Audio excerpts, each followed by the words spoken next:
Hey guys, Lindsay here. It is Wednesday. Almost forgot what day it was, but yes, it is Wednesday, the 28th of May, and I kind of wanted to go through the day with you guys.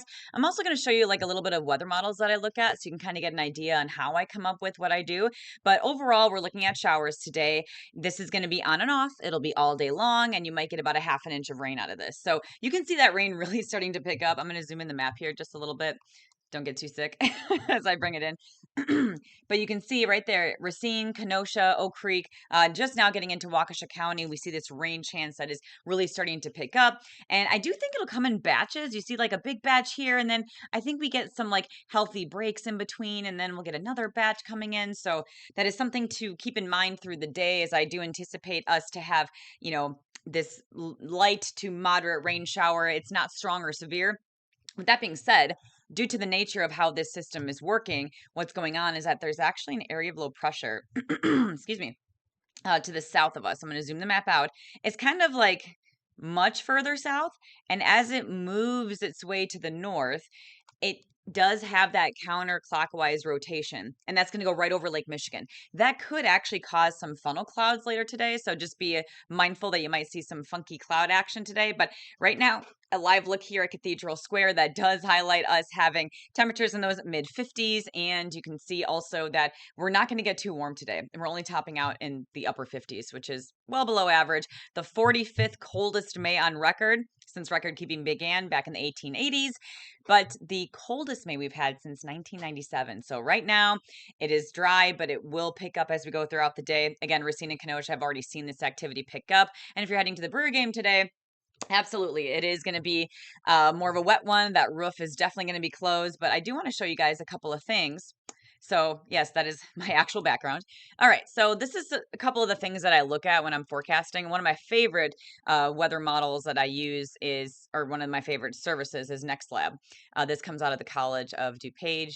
I think I said that right. I always butcher it. But I like looking at the HRRR, as I call it, the High Resolution Rapid Refresh. You click on Midwest. Now, again, as meteorologists, we use our expertise to know what weather models are good in which situations and which seasons, because some of them have a cold weather bias. Some of them are really bad at getting convection going. And some of them are just really bad at coverage. So over the years, I have learned which one works best in the Great Lakes. When I worked in Missouri, the HRRR was really good at predicting supercells.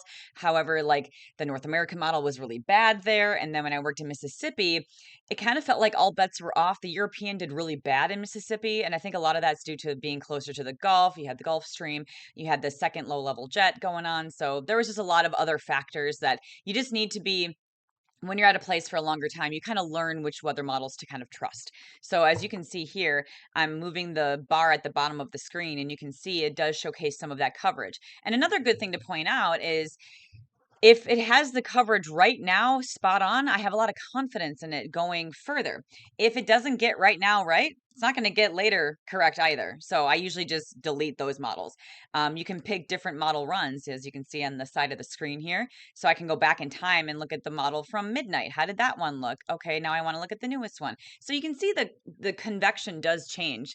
But the way I think of today is that we get this like batch of rain, and you see there's some nice dry time in there as well. And I think we'll get that kind of on and off as things become more scattered down to the south. Now I want to look at the wrap here, and you can see this one here kind of highlights a little bit less coverage now, so my confidence in it's a little lower, but it does showcase that spin of that area of low pressure really well. So that's something I'm going to keep a close eye on. And something else I want to watch is any energy available. Our energy is pretty low, especially with the wind coming off the lake.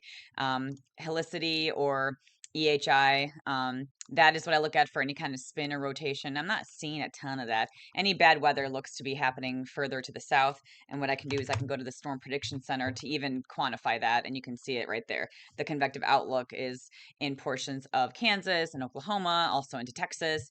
And if I look at the convective outlook for the next few days, you can see that we do have a little inclusion here in Wisconsin of a little bit of activity that showcases maybe a rogue thunderstorm, but it's not here. Any tornadic wind or hail threat is much further to the south. The next chance we have for thunderstorms would be Friday, and the probabilistic is way over in near the coast. So I don't expect big issues here. So as I mentioned, on and off rain chances during the day today. As I go back to my precip, there we go. And this right here is the wrap. And then we have the North American model right there. I don't like how this one does, so I'm just throwing this one out. I don't like how it predicts what's going on. GFS is the global forecast system. This is one that goes out super, super far. So if it, again, doesn't have right now correct, which I think it's doing a pretty good job, then I can have more confidence in later on in the day. On and off showers. There's the cold front. You see it right here. This line, basically what you're looking for is, see the winds, they're coming out of this direction. And then whenever there's like a little kink, that's where our cold front is. And I can kind of see it right here. So that's where our cold front is. It is sparking up a little bit of activity there. And then we can keep going. And weekend, yeah, there's like little fluffs here, but I know that that's going to be dry because we have a wind off the lake. So I'm not too worried about that. And in fact, what I can do is I can click and hold and look at a skew T chart, which is what our weather balloons help us with. This gives us a vertical profile of the atmosphere. And I can see that there's some mid-level drying, not so much at the surface, but mid-level. So what that means is that the raindrop's going to fall through the cloud, likely evaporate here before it even reaches the ground. That's why I'm not too worried about rain chances going into the weekend. I just deleted. There we go. And after that, guys, we are in for a warm-up. I do look at the national blend of models. So this is like ensembles. It takes everything and it kind of gives you an average. So, and it also gives you good standard deviations, a box and whisker chart. Remember that from school?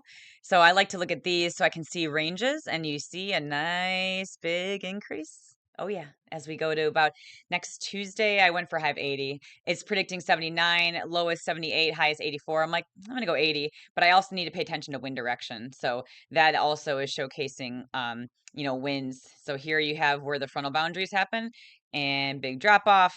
And then the winds are going to be northeast for a lot of the weekend, but it does change to more southwesterly, which is in that 200-degree range. See all the math you need to know? So, all right, I wanted to give you guys a little bit more of an in-depth coverage of your weather forecast, so it's not always the same. If you stuck with me the whole time, give me a like. Make sure you subscribe, and I will do my best to get you content that you might enjoy. Let me know in the comments if there's something else you want to see. I could do videos on weather wise, or just anything that you might be curious about. I would love to record something to make it easier for you to understand the forecast and just give you something you don't get to see on TV.